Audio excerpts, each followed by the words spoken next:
Hi. Daily big boss చూస్తున్నారా? చూడాలి మరి పెట్టినప్పుడు. ఎలా అనిపిస్తుంది? అది కావాలని చేసినట్టు అనిపించింది. సో ఇది అన్యాయం అనేది నేను అనుకుంటున్నా. మరి ఆడియన్స్ పోలు ఏమనుకుంటున్నారో తెలియదు కానీ కంపల్సరీ అన్యాయం అయితే జరుగుతుంది బిగ్ బాస్ 9లో.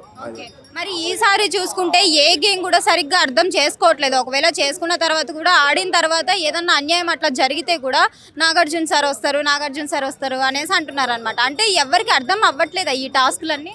అంటే వాళ్ళు ఏ టాస్క్ పెట్టినా ఏ గేమ్ ఆడినా మాకు ముఖ్యంగా ఏమంటే వాళ్ళు లవ్ని చేస్తున్నారు. దాంట్లో మాకు గేమ్ కనపడతలా. ఎవరి కాళ్ళు వచ్చి లవ్ ట్రాక్ నడుపుతున్నారు. గేమ్లో ఎక్కడ కనపడతలా మాకు సీజన్ 9 అందరూ నడుపుతున్నారు.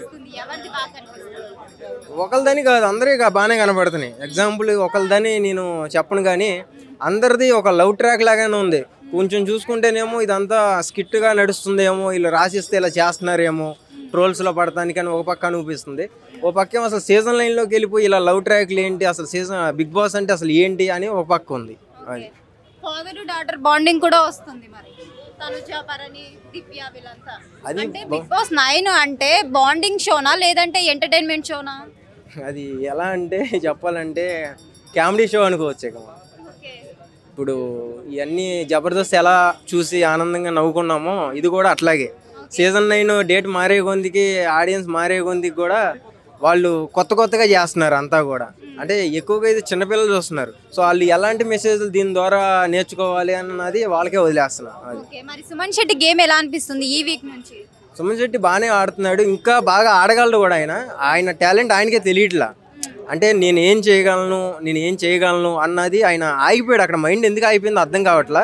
సో ఒక్కొక్కసారి ఏంటంటే బాగా అయిపుగా వెళ్తున్నాడు. అంటే అందరికంటే అంటే అయిపుగా అంటే అందరిని తొక్కుంటూ వెళ్తలా. కరెక్ట్గా ఆడుకుంటూ గెలుచుకుంటూ మాట్లాడే విధానం కూడా పర్ఫెక్ట్గా మాట్లాడుకుంటూ ముందుకెళ్తున్నాడు. ఇలాగే ముందుకెళ్తే కనుక కప్పు గ్యారెంటీ ఆయనకి.